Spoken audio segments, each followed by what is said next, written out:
নমস্কার বন্ধুরা, welcome to Rupa's food story চ্যানেলে আরও একটা নতুন মজার রেসিপির সাথে হাজির হয়ে গেছি। আজকে করে দেখবো মাখা বেলার ঝামেলা ছাড়াই দারুণ স্বাদের ডিম পরোটা, যেটা সকাল বিকেল যখনই খিদে পাবে ঝটপট বানিয়ে খেয়ে নিতে পারবে। বানানো ভীষণই সহজ, যেহেতু কোনো মাখা বেলায় ঝামেলাই থাকবে না। আর এরকম পুরভরা ডিম পরোটা একটা খেলে মন ভরবে না, দু তিনটে তো একদম ঝটপট খেয়ে নিতে পারবে। চলো ঝটপট শুরু করে দিই আজকের রেসিপি। নমস্কার বন্ধুরা, welcome to Rupa's food story চ্যানেলে। প্রথমে একটা বাটি মেপে এক বাটি ময়দা নিয়ে নিয়েছি, স্বাদ অনুযায়ী একটু লবণ দিয়ে দিয়েছি। খুব ভালো করে ময়দার সাথে লবণটাকে মিশিয়ে নিয়ে অল্প অল্প করে জল দেব আর একটা ব্যাটার তৈরি করে নেব। তবে জল কিন্তু একবারে বেশি করে দিলে কিন্তু হবে না, তাহলে কিন্তু ময়দার মধ্যে ডেলা পেকে থাকবে। তাই দেখো আমি কিন্তু অল্প অল্প করে জল দিচ্ছি আর ময়দাটাকে কিন্তু এইভাবে হাতা দিয়ে সুন্দর করে মিশিয়ে নিতে হবে, যাতে এই ব্যাটারটার মধ্যে কোনো রকম ময়দার বড় ডেলা না থাকে। তাই অল্প অল্প করে জল দেব আর মিশিয়ে নেব। দেখো এরকম একটা পাতলা ব্যাটার আমি তৈরি করে নিয়েছি। তা ব্যাটারটা তৈরি করার পরে দিয়ে দিলাম 1 চামচ মতন সাদা তেল। সাদা তেলটা দিয়ে কিন্তু খুব ভালো করে ব্যাটারের সাথে আবার একটু মিশিয়ে নিচ্ছি। এদিকে ব্যাটারটা কিন্তু আমাদের রেডি হয়ে গেল। এবার আমরা পুরটা তৈরি করে নেব।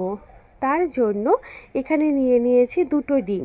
আর 2টো ডিম দিয়ে যে কতগুলো ডিম পরোটা তৈরি করা যায় সেটাই আজকে তোমাদের সাথে শেয়ার করছি।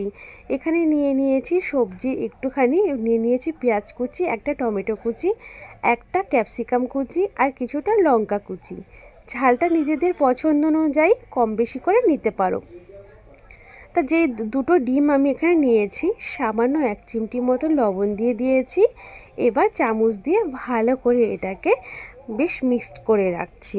এটা রেডি করে রাখছি। তবে এখানে চাইলে তোমরা একটু গোলমরিচের গুঁড়োও দিতে পারো যদি মনে হয় তোমাদের কাছে বা ভালো লাগে। তা আমি ভালো করে এটাকে ডিমটা ফেটিয়ে রাখলাম। এবার কড়াইতে দিয়ে দিচ্ছি একটু সাদা তেল। সাদা তেলটা একটু গরম হয়ে যাওয়ার পর দিয়ে দিলাম প্রথমে লঙ্কা কুচি, তারপরে দিয়ে দেব কেটে রাখা পেঁয়াজ কুচিগুলো।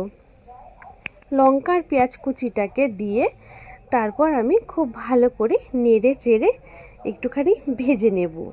খুব লাল করব না, তবে হালকা 3-4 মিনিট প্রথমে একটুখানি ভেজে নেব, যাতে পেঁয়াজটা কাঁচা না থাকে, হালকা করে একটু ভাজা হয়ে যায়।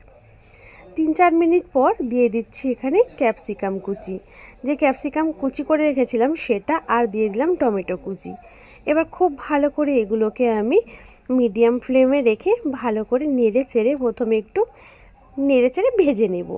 খুব বেশি ভাজবো না, তবে একটু যাতে কাঁচা গন্ধটা দূর হয়ে যায় এরকম একটু নাড়াচাড়া করে নিতে হবে। তারপর দিয়ে দিচ্ছি স্বাদ অনুযায়ী লবণ, সামান্য একটু হলুদ গুঁড়ো আর দিয়ে দেবো কাশ্মীরি লাল লঙ্কার গুঁড়ো।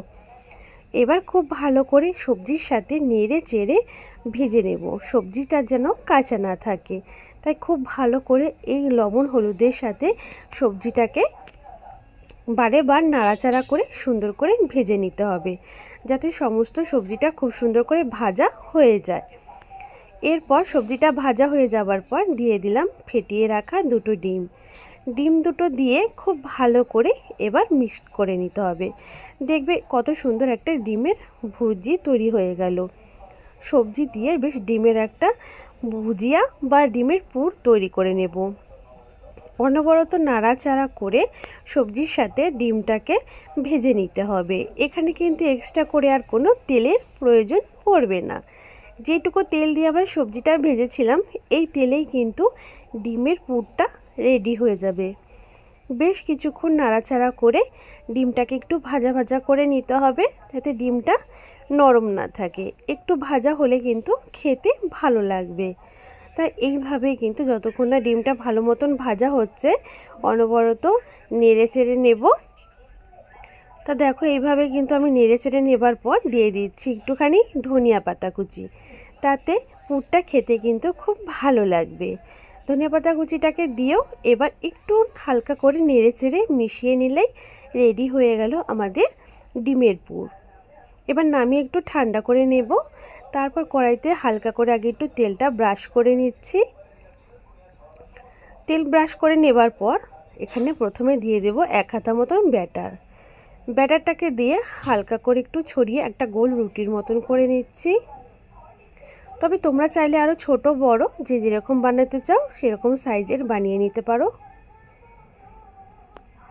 দেখো গোল করে রুটির মতন ছড়িয়ে দিয়েছি। এবার রুটিটা যখন একটু এরকম শুকিয়ে আসবে তারপর এটাকে উল্টে দেব।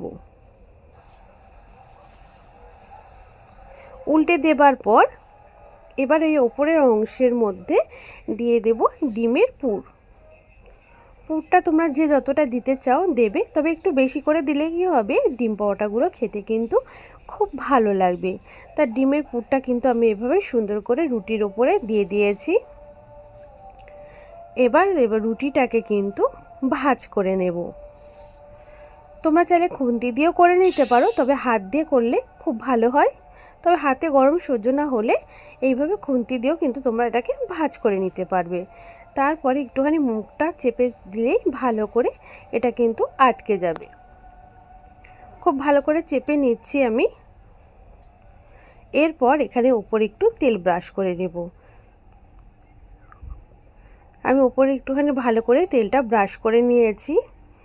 এবার পরোটাটাকে আস্তে ধীরে আমাদের উল্টে দিতে হবে।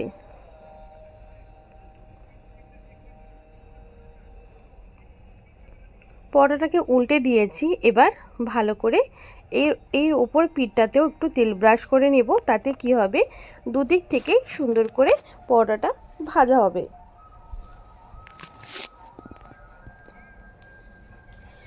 দু তিনবার উল্টে পাল্টে পরোটাটাকে খুব সুন্দর করে নেড়ে চেড়ে ভেজে নেব। দেখো এইভাবে হালকা করে সুন্দর রং ধরলেই ডিম পরোটা কিন্তু একদম রেডি হয়ে যাবে। এইভাবেই আমি বাকি ডিম পরোটাগুলো কিন্তু ভেজে নিয়েছি। তারপর প্লেটে সবগুলো সার্ভ করে নিচ্ছি। আর ডিম পরোটাগুলো দেখতেও কিন্তু খুব সুন্দর হয়েছে।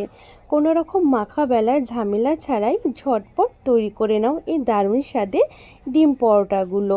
যখন মন চাইবে বা খিদে পাবে ঝটপট তোমরা এটা বানিয়ে নিতে পারবে।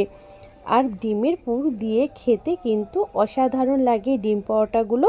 এক্সট্রা করে আর কোনো কিছুরই প্রয়োজন পড়ে না। আজকের এই সহজ রেসিপিটা তোমাদের কাছে কেমন লাগলো অবশ্যই আমাকে জানাবে। ভালো লাগলে একটা লাইক করে দিও এবং রেসিপিটা আরও অন্যান্য বন্ধু নিজেদের ফ্যামিলি বন্ধুর মাঝে একটু বেশি করে শেয়ার করে দেওয়ার অনুরোধ রইল।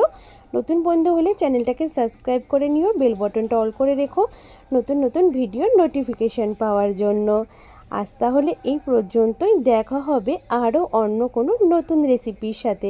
ততক্ষণ পর্যন্ত বন্ধুরা খুব ভালো থেকো, সুস্থ থেকো। আমি একটা ডিম পরোটা কিন্তু তোমাদের ভেঙে দেখিয়েও দেব।